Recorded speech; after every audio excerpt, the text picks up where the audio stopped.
کسی بڑے فورم کے اوپر اور ایک کسی بڑے مقصد کے لیے جب یہ مشاورتی سلسلہ ہو تو اس کو کیسے اچھا کیا جائے، کیسے امپروو کیا جائے. سب سے پہلی بات تو یہ ہے کہ ذہنی طور پہ پہلے تو خود اپنے آپ کو اس بات پہ تیار کریں کہ بھئی مجھے مشاورت کرنی ہے، اور مشاورت کا مطلب مشاورت ہی ہے. مجھے اپنی بات کو نافذ نہیں کرنا اور جبراً ان کے اوپر مسلط نہیں کرنا. تو سب سے پہلے تو اپنے آپ کو اس کے لیے تیار کرنا ہوتا ہے. جب بندہ اپنا مائنڈ سیٹ بنا لیتا ہے نا کہ مجھے دوسروں کی سننی بھی ہے اور اس کے اچھے پہلوؤں کو قبول بھی کرنا ہے، تو جب اس کا آلریڈی مائنڈ پریپیئر ہو تو پھر اس کے لیے بات سننا قبول کرنا آسان ہو جاتا ہے.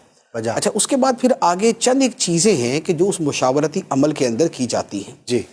سب سے پہلی تو یہ ہے کہ دوسرے کی رائے کو اہمیت دینے کے جو طریقے ہیں وہ طریقے اختیار کیے جائیں. صحیح.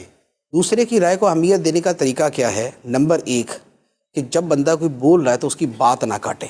صحیح. کسی کی بات کاٹنے کا مطلب یہ ہے کہ آپ کی نظر میں اس کی بات کی اہمیت نہیں. ہو سکتا ہے آپ اس وجہ سے نہ کر رہے ہو، صحیح، یعنی کرنے والا ہو سکتا ہے اپنی عادت سے یا کسی اور وجہ سے کر رہا ہو، لیکن کیا ہے کہ جب اس نے یہ کیا نا تو لگا یہی ہے کہ یار یہ کسی کی بات سننا ہی پسند نہیں کرتا، یہ سننا ہی نہیں چاہتا. تو ایک تو کسی کی بات نہ کاٹیں. ٹھیک. دوسرے نمبر پر یہ ہے کہ جب وہ بات کرے تو اس کی بات پہ توجہ دیں. ایک بندہ مجھ سے بات کر رہا ہے اور میں موبائل کھول کے بیٹھ جاؤں اور میں یہ کہوں کہ یار 4 بندے تو سن ہی رہے نا، اور جو مشورے میں 4 بندے بیٹھے ہوئے وہ تو سن ہی رہے نا. صحیح. تو اب ہوگا یہ کہ جب لیڈر توجہ نہیں دے گا نا تو جو اصل وہ بندہ بات کر رہا ہے اس کا مخاطب تو یہ لیڈر ہے، اسی کو کہنا چاہ رہا ہے. اس کا مخاطب باقی افراد کم ہیں، سیکنڈری ہیں. جو پہلے نمبر پہ ہے وہ یہ لیڈر ہے. تو لہٰذا یہ اپنی توجہ جو ہے وہ ادھر ادھر نہ کرے کہ یہ جو ہے نا کبھی پانی بھر رہا ہے تو کبھی جناب وہ کسی کو دیکھ رہا ہے، تو کبھی کسی کو اشارے کر رہا ہے، تو کبھی موبائل دیکھ رہا ہے.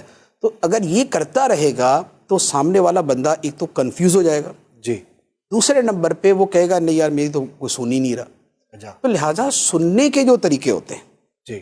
اچھا، پھر اس کے ساتھ یہ ہوتا ہے کہ سننے کا کہ آپ واقعی توجہ سے سن لیں، آپ کے ایکسپریشن سے پتہ چلتا ہے. بالکل. آپ کا ایکسپریشن ایسا ہو کہ جیسے آپ کانوں کے اندر کوئی ہینڈ فری لگا کے بیٹھے ہوئے اور اس غریب کی سن ہی نہیں رہے، اسٹل ہے بالکل.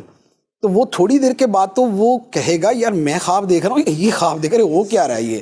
تو کسی کی بات کے اوپر جو ہے نا کو ہوں ہاں کو نہیں نہ تو کچھ تو اس کے اوپر جیسچر دے نا. تو لہٰذا یہ جو پہلی شرط ہے یا پہلی سیڑھی ہے وہ تو یہ ہے کہ آپ دوسرے کی بات کو اہمیت دیں، اور اہمیت دینے کی یہ ساری چیزیں ہیں جو میں نے آپ کو عرض کی.